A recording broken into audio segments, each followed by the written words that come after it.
अवैध अग्निशस्त्र बाळगणाऱ्या आरोपीस अटक, एक पिस्तूल, 2 जिवंत काडतूस जप्त, एकूण 51,000 रुपयांचा मुद्देमाल ताब्यात. स्थानिक गुन्हे अन्वेषण शाखा सांगली यांनी अवैध अग्निशस्त्र बाळगणाऱ्या एका संशयित आरोपीस अटक करून एकूण 41,000 रुपये किमतीचा मुद्देमाल जप्त केला आहे. याबाबत अधिक माहिती अशी की दिनांक 24 मे 2026 रोजी पहाटे 3:18 सुमारास ईश्वरपूर येथील रिंग रोडवरील उदय चौक परिसरात गस्त घालत असताना पोलिसांना एक संशयित इसम निळ्या रंगाचा टी-शर्ट घातलेला आढळला. त्याची चौकशी केली असता त्याचे नाव अबुबकर हरून रशीद मणेर, वय 26 वर्ष, राहणार मणेर गल्ली, गांधी चौक, ईश्वरपूर, तालुका वाळवा, जिल्हा सांगली असे निष्पन्न झाले. त्याची झडती घेतली असता त्याच्या कब्जातील पॅन्टमध्ये एक देशी बनावटीचे पिस्तूल व 2 जिवंत काडतुसे आढळून आले.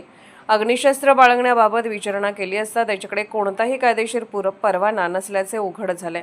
त्याने सदर पिस्तूल साबीर पुणेकर, राहणार अकबर मोहल्ला, ईश्वरपूर यांच्याकडून खरेदी केल्याची कबुली दिली.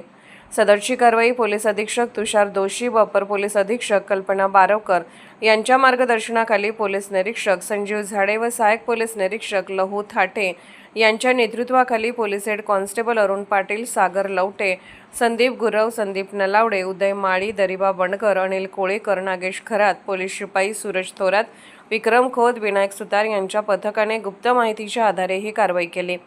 जिल्ह्यात अवैध अग्निशस्त्रे व शस्त्रे बाळगणाऱ्या तसेच शरीराविरुद्ध गंभीर गुन्हे करणाऱ्या इसमांवर प्रभावी कारवाई करण्याची विशेष मोहीम सध्या सुरू असल्याचे पोलिसांनी सांगितले.